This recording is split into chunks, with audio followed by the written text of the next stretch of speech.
Hey, how's it going? Jossie here. Welcome to part 3 of my Ultimate Disc Priest RBG guide. In the first two parts, I covered how to get your character and then your game perfectly set up. So now that you have all of that ready, what you need to learn next is how to actually play your priest in teamfights, right? In this video, I'm going to be covering how to pump huge HPS, how to have great mana efficiency, keep your team alive, win team fights, all the things that disc priests are known for, right? And what I'm going to do is I'm going to reduce it to a very simple flowchart priorities list here, right? Because actually in the end, it is quite simple. You just need to know what the steps are. And then with just these simple steps, you can definitely succeed well as a disc priest. Hopefully by the end of this video, if you've been paying attention. In a team fight, you're always going to know what the next action to take is, right? Next global, just by studying this chart and listening to what I tell you about it. All right, let's get started walking through this. So the very first thing, the most important section is this panic section, okay? And what this panic section means is that basically before you take any action, before you cast any spell, these are the things that you should check for and respond accordingly, because these are the things where if you don't react immediately and do the right thing, you risk someone dying. You risk someone dying, you risk wiping a team fight, and you risk losing the game. And of course, number one is list, very obviously, is if someone is on your team is going to die immediately, then you gotta have a big heal on them, okay? And it needs to be a big heal like Radiance or Rapture, or Penance proc if you're on the Legendary. Like something like a shield or something is not going to be enough to save someone when they're like 10% life, right?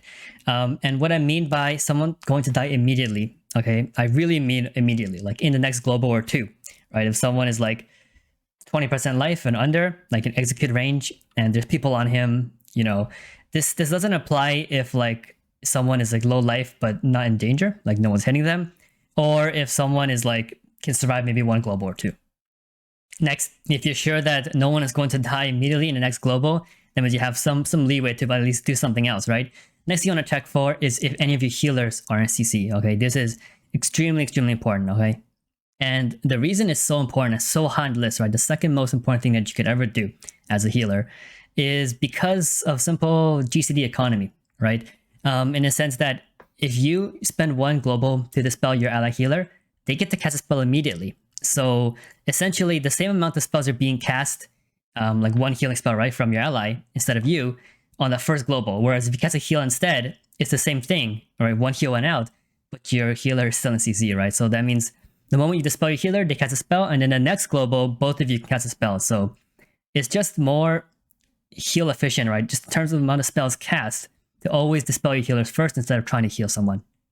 The final panic situation, the least important, but still obviously very important on the list, is if your team is going to die soon, okay? And let me explain a bit. When I say your team's about to die soon, I mean situations like you see Aura Master is going off on the enemy team, and there's 3 boom casting Convoke. You know your team's gonna die. You know, if your whole team gets pulled in by grippy hands and there's a red who popped his wings, your team is gonna die. And in this situation, of course, you need to drop your big cooldowns, right? So this is where Disc really shines, because you can preemptively stop damage, right? With Dome and with PS. Radiance is a special case, I'm gonna go over that in a bit. But basically, if you damage reduction, the big damage burst, if you see it come in, then you're providing so much value. And unfortunately, it doesn't show up in like charts, right? Like Dome damage reduction is so massive, but it's not going to show up in healing meters. But you just got to know, you got to trust me that when you drop a Dome on a big damage coming in, like Red Wings, the value boost is insane, and it's just worth more than any heal you can cast. Radiance is in this list because there are situations where you can't preempt all the damage, right? And maybe like your team is all at half life and you see your CC healers get CC'd, like caught in cyclones, then that's when you gotta drop Radiance to try to save your team. And that's it. That's the only few situations that I would consider to be like the oh shit panic situation, where like you need to react immediately, right? Like you see any of these 3 things happen and you gotta snap on the spot, react immediately and do the right thing to save your team. And yeah, while this must be the most important section, it's not the most common, right? Most of the time you're not in a panic situation. So what are we doing outside of the panic situation? Well, we're doing our core healing, okay? And let's walk over the next 3 steps here. And for number 4, on the very top of the list, is once again just dispel CC off of your DPS for the very same reason that you dispel healers, right? It's just more GCD efficient. Like you spend 1 global to give 1 global, and then further on you get double the amount of globals because they're no longer a CC. So always the most efficient use of a global is to cast a spell if you can actually get a CC with it. Even if it's like halfway through, it's still worth to try the spell. All right, number 5. So now after all of these steps, we finally get into actually healing, right? Actually healing something. So the first thing you want to check for, if there's no activation and no one in the CC, is anyone missing atonement? And I'm assuming that you're running Trinity because you should run Trinity because Trinity is insane. So you have to cast Power Shield to apply atonement. So that makes it simple. You don't need to think about what to do. Just see someone missing atonement, you cast Power Shield. So let me explain what I mean by missing atonement because it's not that simple. What I mean by missing atonement is any player on your team who is either damaged, so under 100, they might have dots on them, like even small dots like Moonfire or something, or they're about to take damage, like they're UFC and you see people connecting to them, or they're melees and you're just about to clash. Or even a situation where like, you know, you have someone who's damaged and they have atonement, but atonement this like ends in like maybe 2 to 3 seconds. That's a good contender as well. And in all these situations, you gotta apply atonement to them because that's the very, very core of healing. And if you follow the rest of the steps, like every time you apply atonement, you're dropping basically a massive heal over time on them, right? A massive, massive heal. And it's also incredibly mana efficient. So playing this properly, managing atonements properly is how you outmana every other healer in the game. All right, let's go to step number 6, the very last part of our core healing. Of course, as you know, you have atonement, everybody. Atonement doesn't heal unless you do damage. So how do we do damage? Well, the best way to do damage for atonement is to spread Purge the Wicked, right? So Purge the Wicked is 1 global. It puts up a dot. So it's the most mana efficient per and GCD efficient per damage spell that you have.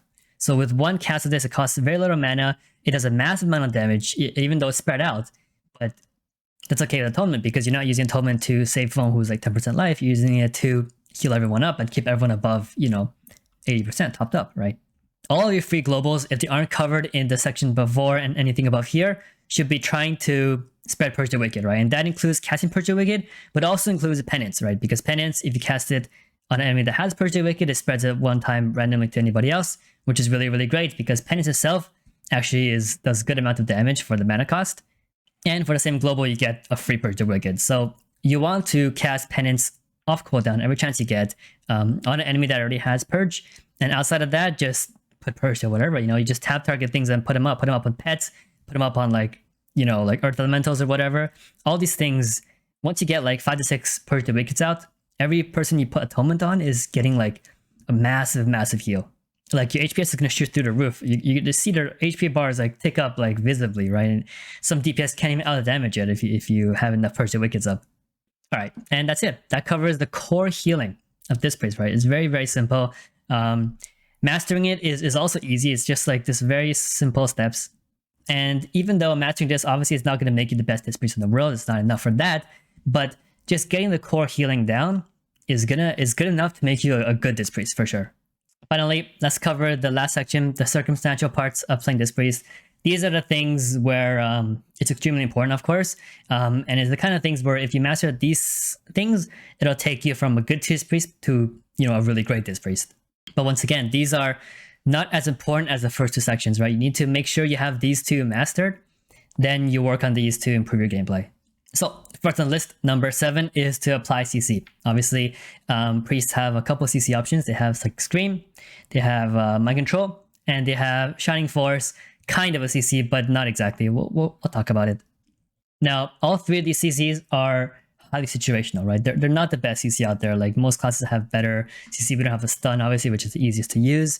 Psychic Scream breaks on damage, and also it DRs with Clone and Blind, which are both better CCs than it. It's also close range, so anytime as a healer, if you run into the back line, you risk dying, right? You risk getting caught and killed. So you gotta be really careful with positioning there. Mind Control obviously CCs yourself as well, so it's really only viable in a situation where you're already ahead. You don't need your healing, especially in RBGs where burst comes from 6 DPS, and if you CC yourself for just 3 seconds, someone could die. And Shining Force obviously is a very powerful ability. It slows as well as a big knockback, not just on yourself, on any target actually, but just because it doesn't actually CC the person, it just pushes them away. It might be able to just jump back on you, or just ignore completely, hit something else.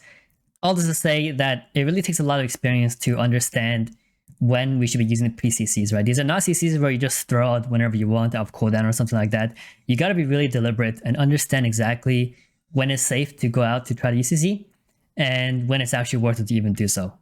The best tip I can give is try to look out for opportunities to follow up on other CC, right? So if your rogue goes to the backline, cheap shots to their healers, that's an option for you to go and second screen them both out of the cheap shots, right? Because if you approach while they're ready in CC, then they can't stop you or CC you themselves, and then you end up in the back and dying. So yeah, try to look out for opportunities to follow up on other people's hard CCs. Next thing to try to do is try to do burst damage. So this priest, as like the offensive healer, has a lot of options to do burst damage, especially with Shadowlands, right? We have Mind Games, we have the new Maledict trinket, and if you run the Legendary, you have the Penance proc. Now, in order to actually use this effectively, right, if you just throw these out randomly, you're going to increase your meters, right, your damage numbers, but it doesn't help if you don't get kills with these, right? So in order to use this properly, you got to really get in the mindset of a DPS player. You can just think about what your DPS does, right? You need to listen to your target caller to know who the kill target currently is, right? Who is actually in risk of dying. You got to be aware of what defensive your target has up, and if there's any dispels available or not, and which dispels are available, how many. And you got to be able to track what CCs are going out, and maybe apply your own cross CC, right, on the enemy healer. So if there's 3 healers up, no matter how much you mind games or maledict, you're not going to kill somebody. But if, if everyone's targeting one guy, you fear one healer, but the other 2 get cycloned, and then you come into mind games and a maledict that can't dispel it, then you might just secure a kill right there. Final thing is, just like any good DPS, you got to call out when you have damage available. Let people know if you're going to maledict someone at low life. They can try to follow up with more damage or CC the healers at that moment. And finally, the very last thing on this list, important but not as important as the rest, is trying to master when to get drinks. Drinking is obviously super important because you run out of mana, you just can't do anything else. You can't do any of the stuff beforehand with no mana, right? But you gotta understand that drinking at 0% is not the play. That's way too late to start drinking. You should always be on the lookout for any opportunity to get any drinks in, right? Even if it's just a couple seconds, right? Even if you just find a small opening to go from like 40% to 50% mana, just try to get that in, right? It's definitely worthwhile. You should look for situations where, like, if you are ahead on DPS, you kill some of the DPS, so you might not need as much healing going on. Or they pop all their cooldowns, damage cooldowns, you pop your bubble, everyone's top back up, and you know that there's going to be kind of a low period before damage comes in again, right? That's another chance to get just a small drink in, because damage is going to come in soon. Just make sure that every time you go to drink, even for a short drink, let your healers know, so they know not to expect any healing or any dispels coming from you. They might be able to, pop an extra cooldown or make better decisions about that. And there you have it. 9 simple steps. This is my definitive guide on how to heal team fights as this priest. Really, it's not a lot. Honestly, I think this priest team fight healing is pretty simple. Not that many spells to use and not that many circumstances. Most of the time, you're just putting atonements and putting Purge the Wickeds out. Cool. Well, thanks so much for watching. I hope you found this useful. I hope you learned something from this. Let me know what you think about it. If you have any ideas or have anything you disagree with, I'm definitely open to your opinions. Please like and subscribe if you did enjoy the content. I have more stuff coming soon. Yeah. Thanks again for watching. I'll see you next time. Bye.